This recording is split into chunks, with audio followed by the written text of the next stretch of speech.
विवाह योग आले तीच विवाह होतात असं नाही। या भागात आपण बघणार आहोत डॉक्टरांनी केलेले कोष्टक व त्याची माहिती। म्हणजे आता मंगळ दोषाचं आपलं बघायचं राहिलंय, ते नीट समजावून सांगतो। सर्वसामान्यपणे लोकांचा गैरसमज असा आहे की आपल्याकडे जी पत्रिका दिसते म्हणजे लग्न कुंडली, त्याच्यामध्ये अशा बाणाचे जे 5 आहेत त्याच्यात कुठेही मंगळ दिसला म्हणजे 12वं स्थान, पहिलं स्थान, 4थं स्थान, 7वं स्थान आणि 8वं स्थान मंगळ दिसला की मारला शिक्का, मंगळ दोष आहे। इथे चूक आहे। मंगळ दोष नाहीशी होण्याची अनेक कारण आहेत, तिथे तुम्ही बघा, पण ते बघायच्याही आधी मुळात मंगळ दोष ठरवणं वाटतं तितकं सोपं नाही। कारण त्याला असं की फक्त एका कुंडलीवरनं त्याचा निर्णय होतच नाही, त्याला 2 कुंडल्या लागतात। एक जन्मलग्न कुंडली आणि दुसरी भावचलित लागते, ती कोणी दिलेली नसतेच मुळी, बघणार कशी? म्हणजे एकंदर त्या बाबतीमध्ये तुम्हाला ज्योतिषावरती अवलंबून राहावं लागेल, पण सगळ्या बाबतीत नाही, तर केव्हा लागेल आणि केव्हा लागणार नाही ते स्पष्ट करतो। मंगळाचे एकंदर 3 प्रकार असतात, तुमच्या वहीत नोंद करून घ्या। पहिला प्रकार मंगळ दोषाचे 3, पहिला प्रकार मंगळ आहे त्यामुळे असावा ही मूलभूत अपेक्षा, परंतु जोडीदारास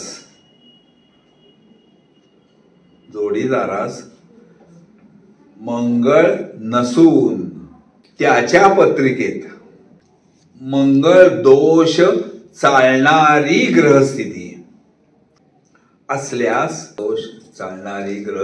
असल्यास ती पत्रिका जुळते। एकाला मंगळ दोष आहे, दुसऱ्याला मंगळ दोष नाही, तरी ही पत्रिका मॅच झाली। ही पहिली कॅटेगरी आहे, मंगळ दोष आहे आणि असला तर फार उत्तम आहे, पण नाहीये जोडीदार, पण त्याच्या पत्रिकेमध्ये ठराविक ग्रहस्थिती आहे, त्याच्यामध्ये शनी, शुक्र, गुरु, राहू, केतू यांच्या पोझिशन बघितल्या जातात, बरोबर आहे? तसं जर असेल तर ती पत्रिका मंगळ मॅच होते, हे आम्हाला माहिती नसतं। हा पहिला प्रकार। दुसरा प्रकार 2, मंगळ दोष नाही, चालणारही नाही आणि चालणारही नाही। आणि तिसरा प्रकार दोष नाही परंतु चालेल, तिसरा प्रकार, बरोबर आहे? आता नीट समजून घ्या, मजा बघा कशी आहे। पहिला प्रकार मंगळ दोष आहे त्यामुळे असावी ही बेसिक अपेक्षा मान्य, पण जोडीदाराला पत्रिकेत मंगळ दोष नाही पण त्याच्या पत्रिकेमध्ये ठराविक ग्रहस्थिती आहे, तरीही ती त्याला मॅच होते। याचं पर्सेंटेज काय आलं तर याचं पर्सेंटेज आलं 66%। पहिल्या प्रकारात 66% पत्रिका जुळतात मंगळ दोषाच्या दृष्टिकोनात ना, अर्थात। पण तो बेसिक प्रश्न म्हणजे मंगळ दोष आहे हे कसं ओळखायचं? हा, ते सांगतो ना। दुसरा प्रकार मंगळ नाही आणि नसावा म्हटलाय, त्या फक्त 33% जुळतात, त्या कमी जुळतात। आणि तिसरा प्रकार जो सांगितला मंगळ दोष नाही पण चालेल, म्हणजे नसला तरी चालणार आहे आणि असला तरी चालणार आहे ना, म्हणजे सगळ्याच पत्रिका जुळतात, म्हणजे मंगळ दोष पाहायची आवश्यकताच नाही, 100% पत्रिका जुळतात। खरं का? ही गंमत आहे, नीट समजून घ्यायला लागतं। आता मंगळ दोष नाहीसा होण्याची कारण सांगतो, सगळ्यांना झेपेल असं नाही, पण त्याची कारण मी सांगतो, कारण ज्या लिफलेटमध्ये दिलेलं असेल ते तरी सुद्धा नंतर घरी गेल्यानंतर वाचा, पण आता मी फक्त वर्णन करून सांगतो। मंगळ मुळामध्ये पत्रिकेत कुठेही असू देत मंगळ, हा, तो जर 3, 4 किंवा 6 आकड्यात असला, मंगळ कुठेही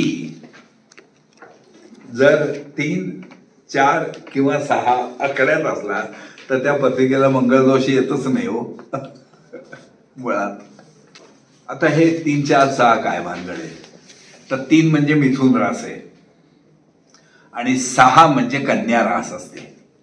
मिथुन आणि कन्या या दोन्ही राशी बुधाच्या आहेत आणि बुध हा मंगळाचा शत्रू आहे.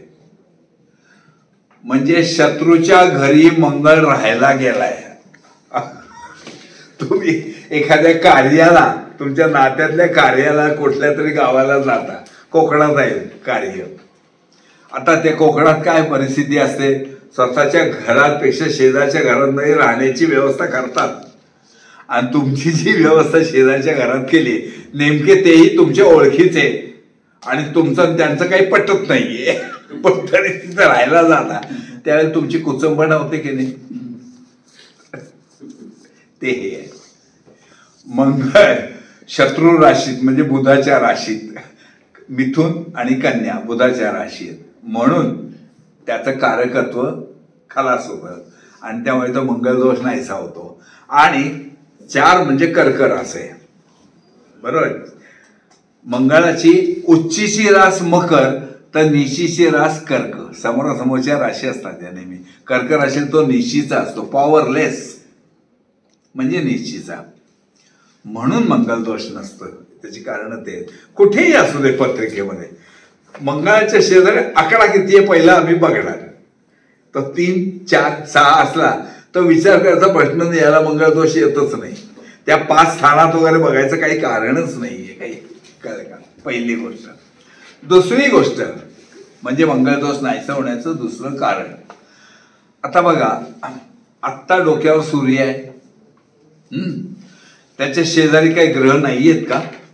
आहेत ना. दिसतात का तुम्हाला? नाही. का नाही दिसत?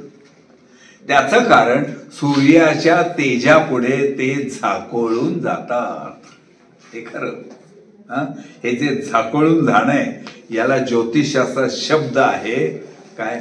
अस्तंगत असा शब्द आहे. म्हणजे सूर्याच्या जवळ असणं याला अस्तंगत म्हणतात. पॉवरलेस होतो तो ग्रह, बरोबर आहे. पण किती जवळ? जवळ म्हणजे किती? तर पुढे मागे सूर्याच्या 15 अंशात. सूर्य जिथे असेल त्याच्या आधी 15 अंश, नंतरच्या 15 अंशात जर मंगळ असेल तर तो अस्तंगत असतो. पत्रिकेत कुठेही असू देत, त्या पत्रिकेला मंगळ दोष येत नाही. हे दुसरं कारण आहे. कारण अनेक जी आहेत त्यातलं हे कारण आहे. हे जी 2 कारणं आहेत हे तुम्ही लग्न कुंडलीवरनं सुद्धा बघू शकता. कळलं का? आता याच्या पुढली जी कारणं आहेत काय, तर ते म्हणजे गुरुच्या दृष्टीत मंगळ. म्हणजे गुरुपासनं 5व्या 7व्या किंवा 9व्या स्थानामध्ये मंगळ असणं. ते स्थान हा शब्द आला रे आला की लग्न कुंडली निरुपयोगी झाली. त्याला भावचलित लागते. भावचलितामध्ये स्थानं कळतात आणि आपल्या लग्न कुंडलीमध्ये फक्त राशी कळतात. हा फरक आहे. ते समजायला थोडं अवघड आहे. परंतु गुरुच्या दृष्टीत असं आपण जरी म्हटलं मंगळ असला तरी मंगळ दोष नाहीसा होतो. हे तिसरं कारण आहे त्याचं. आणि हे सगळं लावून जरी मंगळ आहे असा निर्णय झाला तरी जोडीदाराला मंगळ असलाच पाहिजे असं गरज नाहीये. त्याच्या पत्रिकेमध्ये ठराविक ग्रहस्थिती असेल, मगाशी सांगितलं त्याप्रमाणे. म्हणजे शनी, शुक्र, गुरु, राहू, केतू याच्या पोझिशन जे आहेत असं असेल तर ती पत्रिका मॅच होते ना मंगळाला. म्हणजे हे सगळं जे काही आहे ना हे बघायला सामान्य माणसाला जमणार नाही. हे नक्की आहे. त्यासाठी ज्योतिषाचं गायडन्स घेणंच भाग आहे. अर्थात तो ज्योतिषी ज्ञानी पाहिजे, त्याला परफेक्ट नॉलेज पाहिजे. आणि हे जे कोष्टक करून दिलं जातं याच्यामध्ये त्याची इंडिकेशन मी दिलेली असते की मंगळाची स्टेटस काय आहे. इथे मी लिहिलेलं आहे मंगळ दोष आहे व असावा. नसल्यास मंगळदोष चालणारी ग्रहस्थिती असावी. आता पहिलं काय सांगितलं ते. आता हे तुम्ही कसं ठरवणार? तुम्ही माझ्याकडे ही गोष्ट करून घेतलाय, बरोबर आहे, आणि तुम्हाला मंगळाबद्दल निर्णयच घेता येत नाही, कारण तुमच्याकडे जे कोण असेल वर वधू त्याला मंगळ आहे. आला प्रश्न, हा तिला सोडवायचा कसा? कारण मंगळ दोषाचा निर्णय 2 पत्रिका असल्याशिवाय घेताच येत नाही. भावचलित कोण देत आहे तुम्हाला? अशा वेळेला आम्ही ही सर्व्हिस ठेवली, म्हणजे मी, की मला फक्त व्हॉट्सअपवरती ते जे स्थळ आलेलं आहे त्या स्थळाची फक्त नाव, जन्मतारीख, वेळ, ठिकाण एवढंच कळवायचं. त्याची मंगळाची स्टेटस काय आहे, म्हणजे आपल्याला ते चालणार आहे का, हे मी तुम्हाला व्हॉट्सअपने उत्तरादाखल कळवणार. कारण हे तुम्ही करू शकत नाही आहात. तुमच्याकडे तुम्ही कोष्टक करून घेतलाय, तर ज्यांनी ज्यांनी कोष्टक हे करून घेतलेलं आहे त्या सगळ्यांना मंगळ दोषाची स्टेटस कळवण्याची सर्व्हिस माझ्याकडनं फ्री दिली जाते. तुम्ही कितीही सरळ विचारा मला, फक्त व्हॉट्सअपवर टाकायचं, जन्मतारीख, वेळ, ठिकाण हे असं आहे, नाव आहे, मंगळाची स्टेटस सांगा, स्थिती काय आहे. ओके, तुमचे डिटेल माझ्याकडे असतातच, त्यामुळे तुमचे डिटेल सांगायची काही गरजच नाही. एकदा माझ्याकडे कोणतीही ऑर्डर झाली, त्याला ऑर्डर नंबर पडला की माझ्याकडे परमनंट रेकॉर्ड असतं ते, त्यामुळे तुमचीही सांगायची गरज नाही. मुंबईत तिथे माझं उत्तर असायचं की ह्या स्थळाला मंगळ दोष नाही, पण मंगळाचा जोडीदार चालणार आहे म्हणून आपल्याला चालतंय. हिशोब संपला. मग पुढे गुणात तर तुम्ही बघितलेलेच आहेत. ते इतकं सोपं करून ठेवलंय, आणि हे असं कितीतरी स्थळ तुम्हाला बघायला लागणार हो. मग प्रत्येक वेळेला मी पैसे घेणार का? नाही, म्हणून ती फ्री सर्व्हिस ठेवली. त्याचं कारण ते आहे, कारण 2 पत्रिका असल्याशिवाय निर्णय घेताच येत नाही. भावचलित कोण देत आहे? भावचलित म्हणजे हा शब्दप्रयोगच ऐकलेला नसतो, तो देण्याचा प्रश्नच येत नाही. पण त्याच्यामध्ये तुम्ही सुरुवातीला सांगितलं की 3, 4, 5 मध्ये असेल तर काय प्रश्नच नाही, म्हणजे मंगळ दोष. हा, ते तर आहे. ते जन्मलग्न कुंडलीवरनं तुम्हाला तेवढा निर्णय नक्की घेता येतो, मंगळ नाही. पण असंगत आहे की नाही, कसं ठरवणार? रवीच्या जवळ असेल तर कसा ठरवणार? रवीच्या जवळ आहे, आजूबाजूच्या, समजा 2 राशीमध्ये रवी दिसतोय आणि 3 राशीमध्ये मंगळ दिसतोय. तुम्हाला फक्त राशीच कळते, अंतर कुठे कळतंय? औषध मग काही कळत नाहीये, ते आम्हाला कळतं तिथे. मी तेव्हा माझं कारण असं येतं की जरी हा 4th स्थानात मंगळ असला तरी तो असंगत आहे, म्हणून मंगळ दोष नाही हे स्पष्ट कळवलं जातं तिथे. कारण तिथे रवीचे गुणही अंश मला कळतात, मंगळाचे अंश कळतात. भावचरितचं नेमकं कसं? भावचरितेचा अर्थ असा आहे, आता विचारलेला प्रश्न वाटच बघत होतो कोण विचारते. ज्यांना समजेल त्यांनी समजावून घ्या. सकाळी पूर्वेला सूर्य उगवतो, माहिती आपल्याला. त्याच वेळेला तो ज्या राशीत असेल, कुठल्या तरी राशीत असणारच ना सूर्य, ती रास सुद्धा पूर्वेकडनं हळूहळू वरवर वरवर येत राहते. समजलं? एक राशी 30 अंशांची असते, एक राशी, बरोबर आहे. उगवली म्हणजे पहिली 0 अंश वर आला, 1 अंश, 2 आले, 3 आले, 4 आले, 10 अंश वर आली आहे राशी.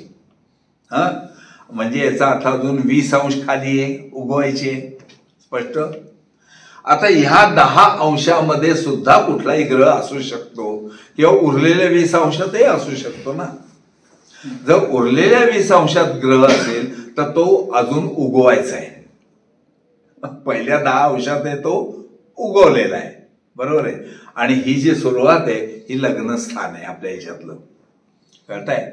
आता काय झालं, लग्नस्थानामध्ये एक रास पुढे 10 अंश आली आहे आणि 20 अंश यायची आहे, बरोबर आहे.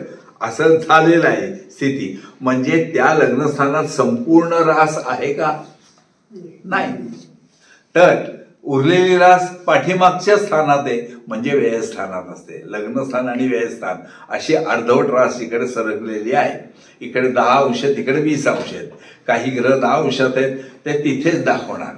आणि 20 अंशात जे ग्रह आहेत हे राशी म्हणून जन्मलग्न कुंडलीत चौकटीत दाखवतील, पण भावचलित मध्ये ते व्ययस्थानात दाखवतात.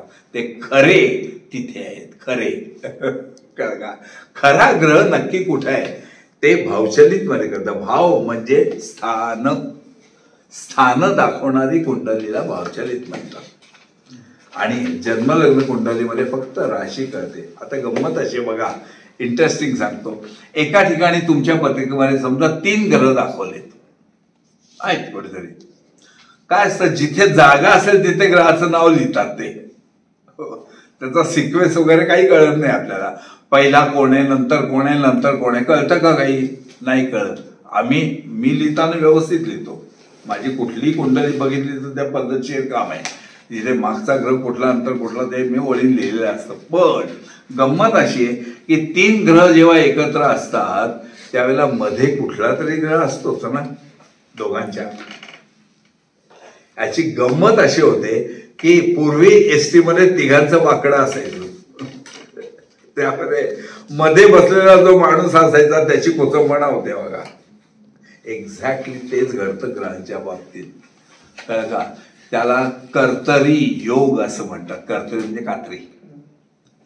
मधला ग्रह कर्तरी सापडलेला जो असतो त्याचं कारकत्व ड्रॉप होतं. पण आपण लिहिताना होतं चंद्र, बुध, शुक्र एवढंच लिहिलं आहे. मी तसं लिहित नाही. मी पत्रिका बनवताना त्याचा सिक्वेन्स सुद्धा कळेल असंच लिहिणार. हे कोणीच लिहित नाही.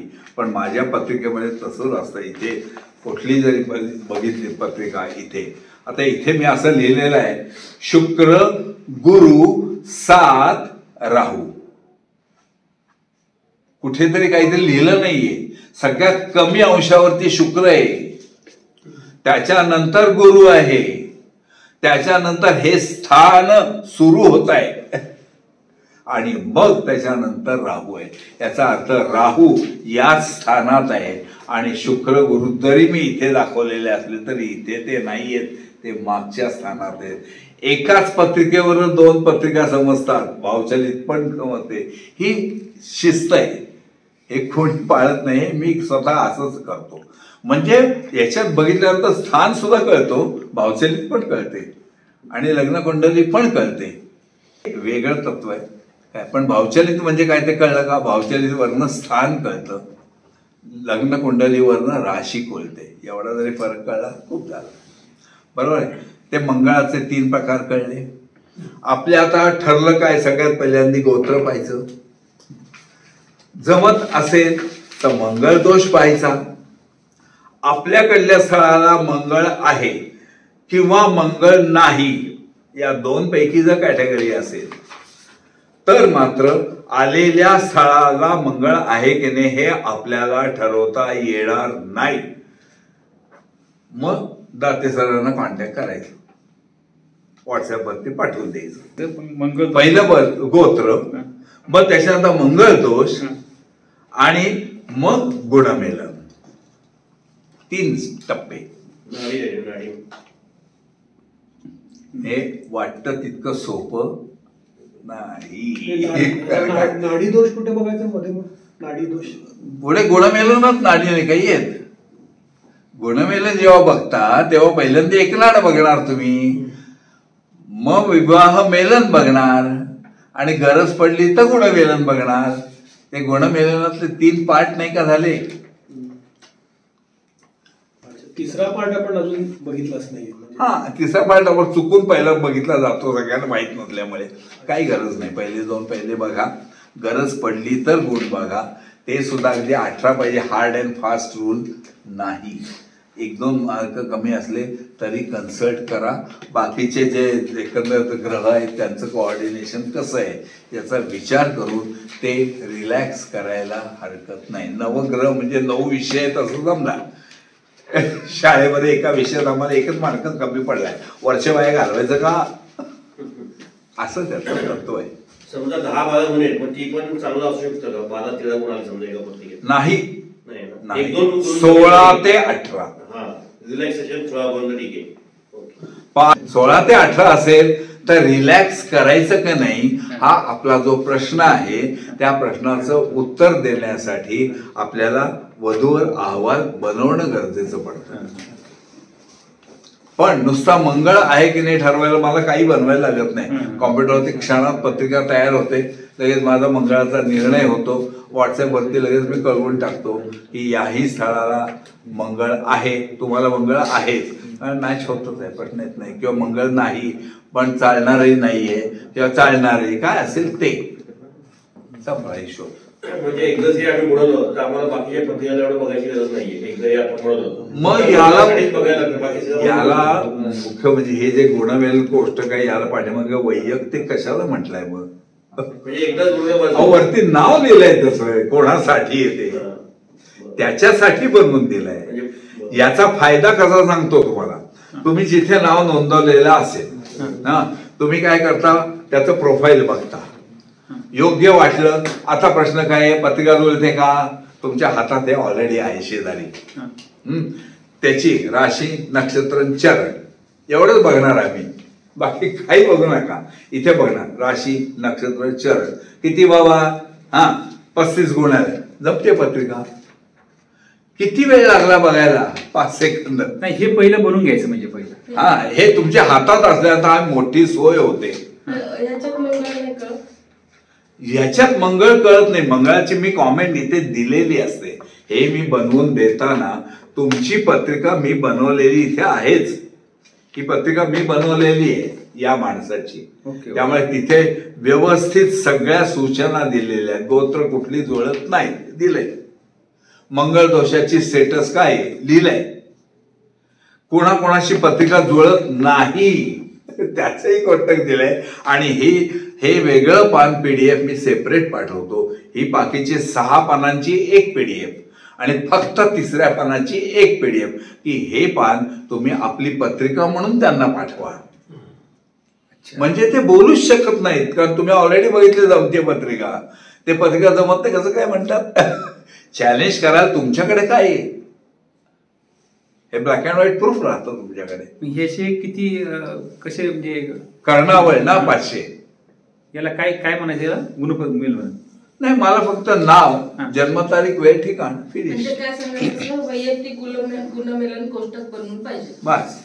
ते फोनवरती सांगितलं तरी चालेल. व्हॉट्सअपवरती फक्त मेसेजची माहिती टाकायची नाही, कारण हे कॉम्प्युटरवरती फीड केलेलं नाही. हे तयार करावं लागतं, त्याला तास लागतो करायला. साधारणपणे कधी तुमच्याकडून? साधारणपणे 1 दिवसात येतं घरी, काय फार वेळ लागतच नाही. तो जो अहवाल आहे फायनलायझेशनला, म्हणजे तुम्हाला दुसऱ्या पक्षाकडनं होकार आलाय. अगोदर पत्रिका जमते म्हणून तुम्ही कार्यक्रम केलाय, त्यांच्याकडनं होकार आलाय आणि तुमचा वाटतं का खरं चांगलं स्थळ होकार द्यायला हरकत नाही. फायनल होकार द्यायचा की नाही हा तुमच्या घरातला प्रश्न. खरा प्रश्न तो आहे का नाही, यांचा संसार नीट होईल ना, हा खरा प्रश्न आहे. त्याचा वेध घेण्यासाठी म्हणून ती रिपोर्टिंग सिस्टीम बनवलेली आहे काय.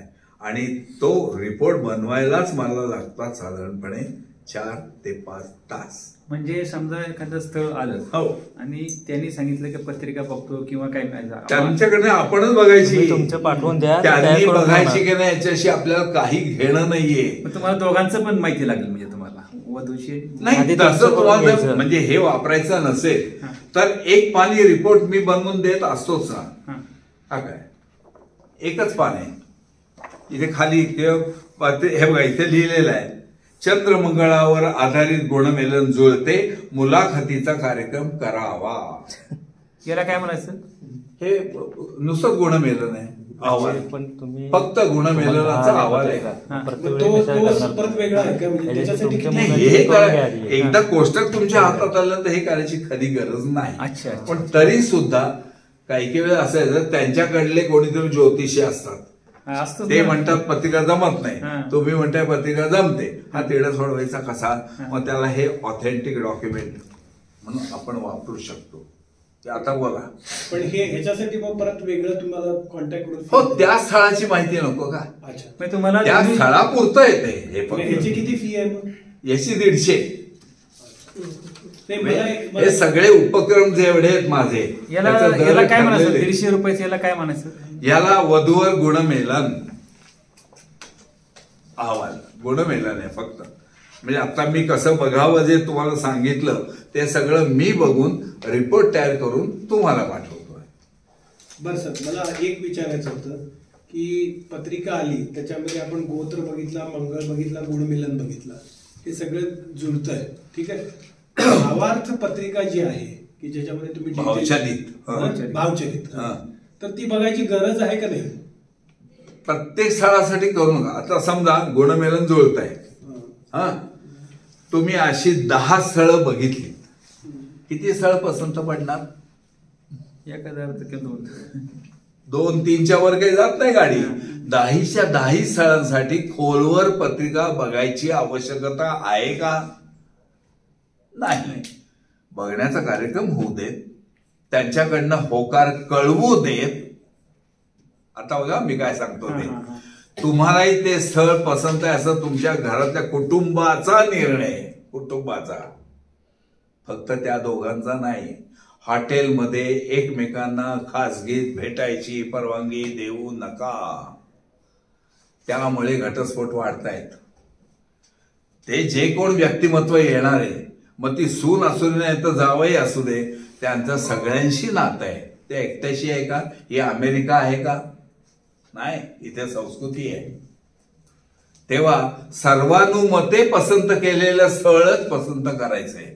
आपण करतो ते समजून उमजून केलं पाहिजे. काय करतो हे कळलं पाहिजे. काय मुळात ज्योतिष हे गूढ शास्त्र नाही. जगातलं कुठलंच शास्त्र गूढ नसतं.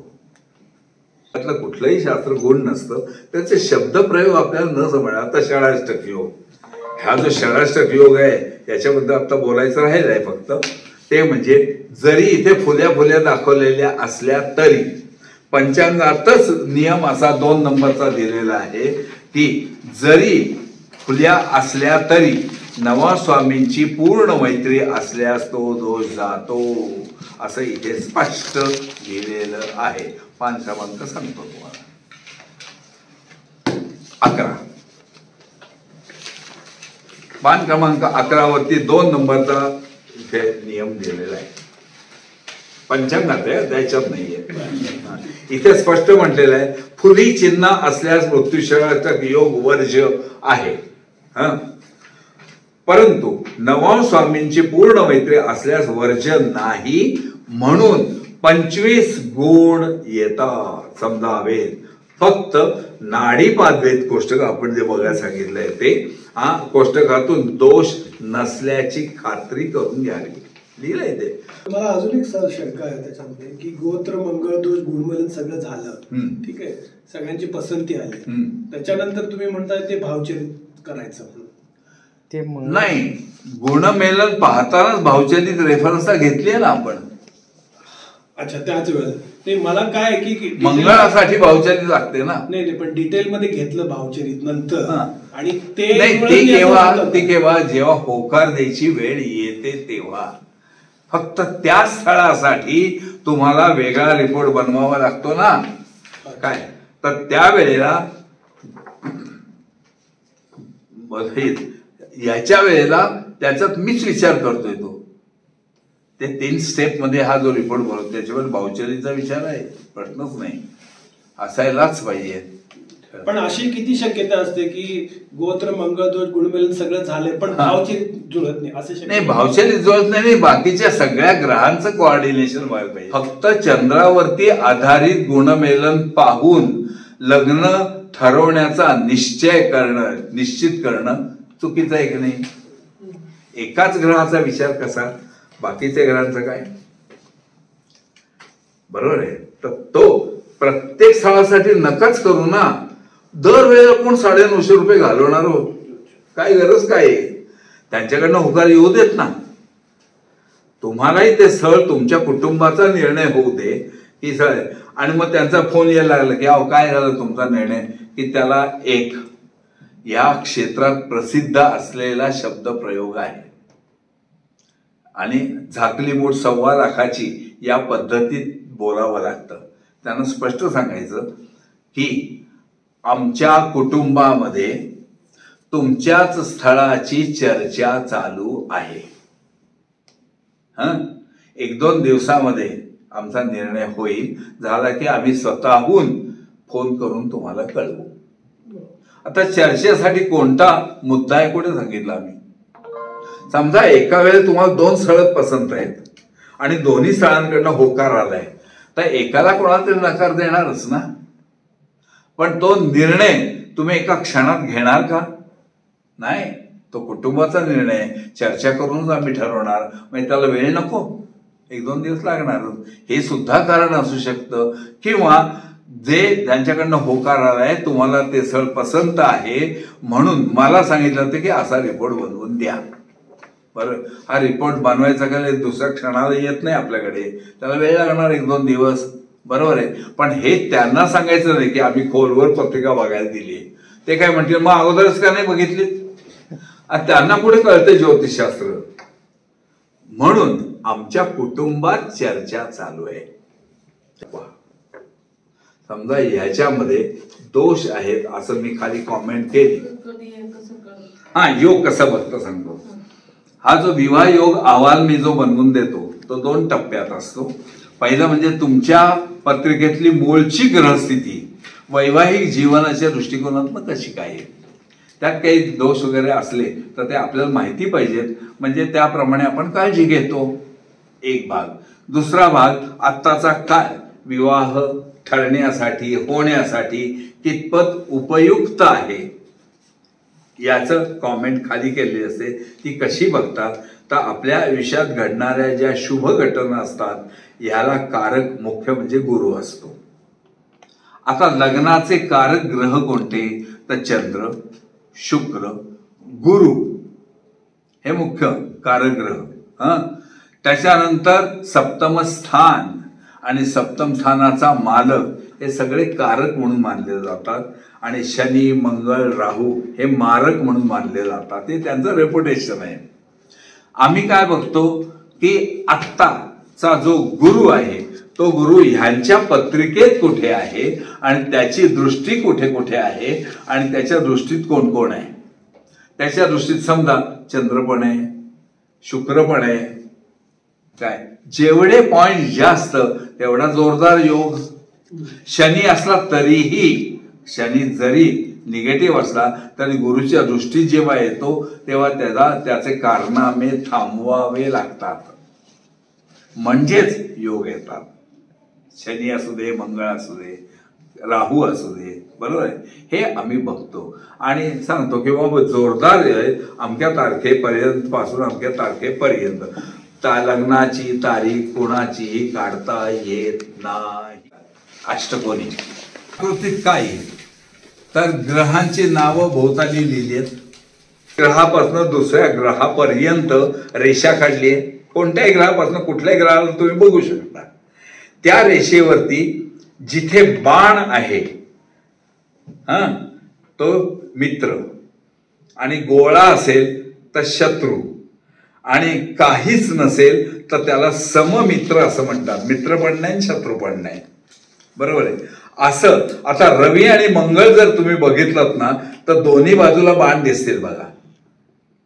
याचा अर्थ असा होतो की षडाष्टक असून सुद्धा एकाचा नवा स्वामी रवी आहे, दुसऱ्याचा नवा स्वामी मंगळ आहे, तर त्यांची नवा स्वामींची पूर्ण मैत्री झाली, षडाष्टकाचा दोष जातो. दोन्हीकडे बाण पाहिजेत. जसं बुध रवीला एकच बाजूने म्हणजे दोन्हीकडे नाही ना, दोन्हीकडे बाण असले तरच फक्त षडाष्टकाचा दोष जाईल असं त्या ठिकाणी निर्णय येतो. एकाच बाजूला बाण दुसरीकडे काहीच नाही तर हा त्याचा मित्र, तर तो याला सममित्र मानतो. असे त्यांचे संबंध आहेत. दोन्हीकडे गोळेही असू शकतील. शनी आणि रवी दोन्हीकडे गोळे आहेत ना, म्हणजे दोघेही एकमेकांचे शत्रू आहेत. हे जर षडाष्टकात नवा स्वामी आले तर षडाष्टक योगात तो बसेल ना, दोष नाही जायचा होत. हे असं. कारण ज्यांचा षडषकाचा दोष आहे तिथे शक्य मी श म्हटलेलं आहे. एकनाडी दोष असेल तर ना म्हटलेलं आहे. बघा इथे ना म्हटलं आहे, कळलं का? मग ही पत्रिका नाही जमत, एकनाड दोषात येते ती पत्रिका. पण गुण दाखवलेले असेल तर मात्र जमते. आणि सर्वसामान्यपणे कमीत कमी 70% पत्रिका जुळतात, हे लक्षात ठेवा. म्हणजे त्याच्याहून कमी जुळता आल्याने आपलं जर इम्प्रेशन असं झालं की आमची पत्रिकाच पुढे जमत नाही, तर कुठेतरी आपण चुकतोय हे लक्षात घ्यायला हरकत नाही. काहीतरी गैरसमज आपले असे आहेत की ज्याच्यामुळे चांगली चांगली स्थळं हातातनं गेली आहेत. मंगळ असेल 70% होतात. हा, मंगळ असेल मुलीला हा, तरी 70% पत्रिका होतात. मंगळ असेल 66%. मंगळ असेल तरी हो, मंगळ असणारे तर चालणारच आहेत आणि मंगळ नसलेले पण मंगळ दोष चालणारे पण चालणार. 3 भाग केले, त्यातला दुसरा भागही जमतो, पहिला भागही जमतो, म्हणजे 66% झालं ना. मंगळाच्या दृष्टिकोनातनं 66%, चंद्राच्या दृष्टिकोनातनं मोर दॅन 70% जमतच. लो मंगळ दोष हाय मंगळ दोष चालतो असं काही नसतं. सगळ्याचा मिळून तुम्हाला इफेक्ट फायनल काढता येईल. मुला मुलीच्या वयामध्ये किती फरक असावा? सध्याचा ट्रेंड 3 महिने ते 3 वर्षे आहे. सध्याचा म्हणतो मी, हार्ड अँड फास्ट रूल नाही. तो काळ वेगळा होता, आताचा काळ वेगळा आहे. आता मुलगी मोठी आणि मुलगा लहान सुद्धा असतो, एका वर्गात शिकत. त्याच्याने काय ज्योतिषाप्रमाणे काय प्रॉब्लेम नाही. तो विषय मुळामध्ये मेडिकल सायन्सचा आहे. आमचं मत असं आहे, म्हणजे माझं स्वतःचा अभ्यास, मी काय डॉक्टर नाही आहे. 3 ते 5 वर्षाचं जर अंतर असेल तर हा जो विचार आहे हा म्हातारपणीचा करायचा. काय होतं, स्त्री वयाच्या मानाने जास्त वृद्ध होत असते, बरोबर आहे.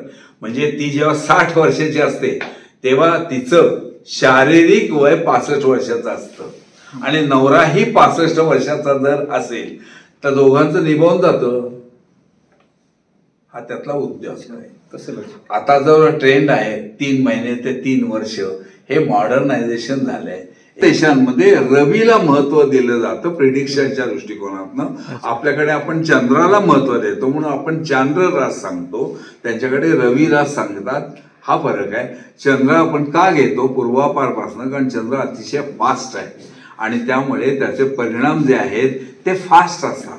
म्हणून आमच्याकडे भारतीय संस्कृतीमध्ये चंद्राला महत्व दिलंय. रवी महिन्यातनं 1 रास जातो, 30 अंश जायला त्याला 30 दिवस लागतात, 27 दिवस कमीत कमी. म्हणजे रोज 1 अंश गती आहे त्याची. पण चंद्राचं तसं नाही. चंद्र दिवसात 12 ते 14 डिग्री खाटकन जातो. म्हणजे 2.25 दिवसामध्ये 1 राशी रफली असं असतं. रोज 1 नक्षत्र. जन्मतारखेवरतीच जन्मतारखेवर रास, हा, कोणाची कोणती रास आहे लगेच कळतं ना, पंचांगात असतं जन्मतारखेवरतीच. म्हणजे हा, ती रास म्हणजे चांद्र रास आपल्याकडे भारतीयांमध्ये आपण महत्व देतो. कर्क, सिंह, कन्या, तूळ, वृश्चिक, धनु, मकर आणि कुंभ 8वी रास येते. षडाष्टक नक्षत्र उभी केलेली नाही. नक्षत्राची व्याप्ती 13 अंश 20 कलांची ही आपण मानलेली आहे. प्रत्यक्षात 13 अंश 20 कलांचंच नक्षत्र की त्याला जोडून पुढलं नक्षत्र असं आकाशात नाही. काही ठिकाणी नक्षत्रांमध्ये भरपूर अंतर आहे तर काही ठिकाणी नक्षत्र ओव्हरलॅपिंग आहेत मुळात. पण सोयीसाठी आम्ही ते 13 अंश 20 कलांचं मानलंय. परिणामतः 30 अंशाची राशी सुद्धा करेक्ट आकाशामध्ये तशी नाही. म्हणजे तिथे टॉलरन्स आला. ओके.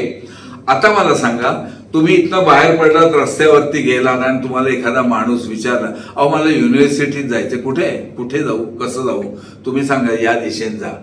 किती वेळ लागेल त्याचा प्रश्न असतो. मग तुम्ही काय विचार करणार, हा वाहनातनं जातो, स्कूटरवरनं जातोय का, कारने जातोय का चालत जातोय, याचा मनामध्ये विचार करून तुम्ही सांगणार की तुम्ही चालत जाताय ना, 20 ते 25 मिनिटं लागतील.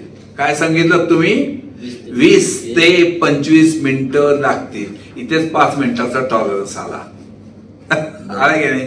प्रत्यक्षात त्याला समजा 30 मिनिटं लागली किंवा तो फास्ट गेला आणि 15 मिनिटात पोहोचला, तर तो तुमच्या नावाने खडे मोजणार का? नाही. पण 2 तास चालतोच आहे ना, अजून युनिव्हर्सिटी काही येत नाही असं जर घडलं, म्हणजे जे खेडेगावात हाकेच्या अंतरावर तिथे घडतं हे, त्यावेळेला मात्र तुम्हाला तो नावं ठेवेल. थोडक्यात म्हणजे काय, रोजच्या जीवनात सुद्धा आपण असे टॉलरन्सेस वापरतोय. 20-25 मिनिटं सांगताना सांगितलं, मुळात 5 मिनिटं किती सेकंद झाले म्हणला का तो? नाही. त्याच्या समाधानाचं उत्तर तुम्ही दिलं. तसं आहे, विवाह योग आले तीच विवाह होतात असं नाही, आणि विवाह योग नसतानाही घटना घडतात.